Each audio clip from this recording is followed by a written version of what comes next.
আল্লাহ ও ইসলাম ধর্ম নিয়ে কুরুচিপূর্ণ মন্তব্য ও কটূক্তির অভিযোগে জাতীয় শিক্ষাক্রম ও পাঠ্যপুস্তক বোর্ড এনসিটিবির পাঠ্য বইয়ের সংশোধন ও পরিমার্জন কমিটির অন্যতম সদস্য সাজ্জাদুর রহমান ওরফে রাখাল রাহার বিরুদ্ধে মামলার আবেদন করা হয়েছে।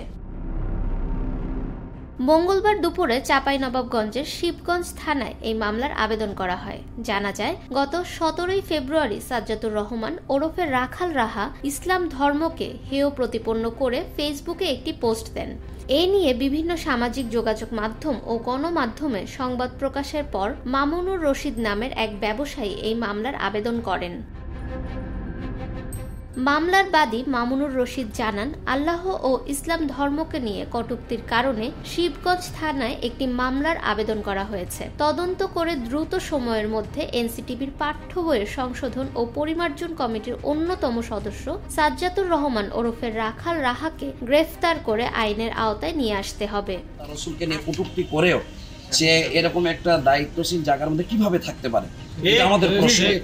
এই জন্য আমরা চাচ্ছি যে আমরা আইন নিজ হাতে তুলে নিতে চাচ্ছি না। শরীয় হুকুম হচ্ছে কেউ যদি আল্লাহ এবং তার রাসূলের বিরুদ্ধে যদি কটূক্তি করে, তার শরীয় বিধান হচ্ছে যে ওয়াজিবুল কতল, তাকে কতল করে দেওয়া হবে। কিন্তু এটা কেউ ব্যক্তিত্বভাবে আইন হাতে নিতে পারবে না। আমাদের বাংলাদেশের আইন আছে, প্রশাসন আছে, আমি মনে করি তারা অত্যন্ত সজাগ। আমরা তাদের কাছে এই আবেদন রেখেছি। আল্লাহ সুবহানাহু ওয়া তাআলাকে নিয়ে গালি দেওয়া, এটা কোনোভাবে আমরা এটা মেনে নিতে পারছি না। যে আল্লাহ সুবহানাহুকে নিয়ে গালি দেওয়া, তাহাজ্জুদ নামাজকে নিয়ে এত কুরুচিপূর্ণ মন্তব্য করা, এই বাংলাদেশে আমরা দেখলাম যে গত 4-5 দিন আগে আমাদের শিবগঞ্জ থানাতে খালেদা জিয়াকে নিয়ে কটূক্তি করছে, তো তার জন্য 4 দিনের মধ্যে তাকে গ্রেপ্তার করা হয়েছে। ধন্যবাদ আইন শৃঙ্খলা বাহিনীকে এটা করার জন্য। তো বিএনপির ভাইরাকেও বলবো যে আপনাদের যেমন নেত্রীকে কটূক্তি করছে, আপনাদের খারাপ লাগছে। আল্লাহকে নিয়ে, আল্লাহ কার? আল্লাহ সুবহানাহু ওয়া তাআলা সবার।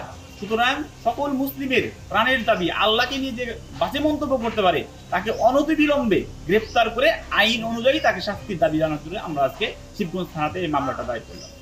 শিবগঞ্জ থানার ওসি শাকিল হাসান জানান, এজাহার গ্রহণ করা হয়েছে। ঊর্ধ্বতন কর্মকর্তাদের সাথে পরামর্শ করে মামলা গ্রহণ করে এ বিষয়ে তদন্ত সাপেক্ষে প্রয়োজনীয় আইনানুগত ব্যবস্থা গ্রহণ করা হবে।